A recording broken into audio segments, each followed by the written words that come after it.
Today I'm going to show you one of the best ways to eat fish, pescado zarandeado. This dish was born on the coast of northern Mexico, Nayarit. Fishermen would take the catch of the day, usually red snapper, sea bass, or even snook. Butterfly it, marinate it in a smoky chili paste, and grill it slowly over hot coals. Traditionally, it's made with whatever you manage to catch, but today I'm using salmon. Let's start with the cornerstone of this dish. For the adobo, we're gonna need two kinds of dried chilies. The bigger one is guajillo, and the smaller one is morita. Guajillo gives us that vibrant red color, and morita brings the heat and a nice smoky flavor. You need to cut them open and remove the seeds and veins. Quick tip, use scissors and gloves, or wash your hands really well after. Your future self will thank you. If you can tolerate the heat, you don't actually need to remove all the seeds. Leaving some in helps maintain the chili structure and gives the adobo a deeper flavor. After deseeding, give them a quick toast. You can use a dry pan or a comal. This will release the chili's natural oils and boost the aroma. You'll definitely smell the difference. Usually right around the time you start sneezing your nose off, so try to keep your kitchen ventilated. Once they're toasted, add your chilies to a pot with boiling water, then kill the heat. Let them sit and rehydrate for about 5 minutes. While the chilies rehydrate, roast a roughly chopped onion and a few garlic cloves. Just spread them on a foil-lined tray.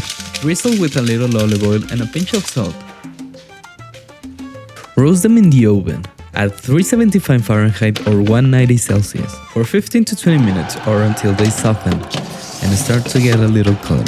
Now grab your blender and add the rehydrated chilies, some of the chili soaking water, 1 tablespoon of dried dill, 1 tablespoon of allspice, 1 tablespoon of coriander seeds, 1 tablespoon of cumin seeds, and finally, the roasted onion with the garlic cloves. Then blend everything until smooth. Move it to a bowl and mix in 3 tablespoons of mayonnaise. Half of this is going on the fish, and the other half we're saving as a sauce for later. Now let's prep the fish. Pat both sides of the salmon completely dry.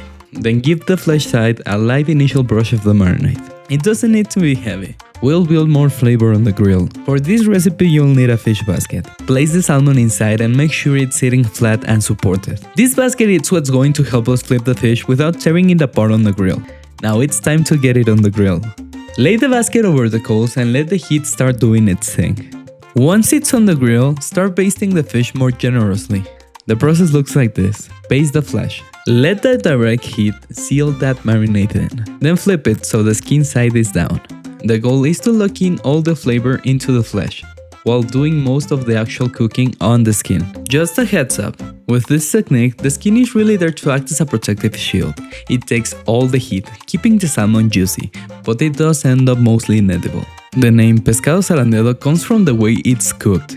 It basically means flipping back and forth. You'll know it's ready when the thickest part of the fillet is medium rare and the outside has a nice deep adobo crust. Now let's serve this beauty. Warm up some flour tortillas, add a piece of salmon, and top it with something crunchy and bright. I like pickled red onions, and drizzle that extra adobo sauce we saved.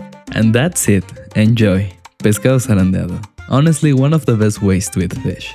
It's simple, soft, smoky salmon. That's it for today. Go make this, enjoy it, and I'll see you next time.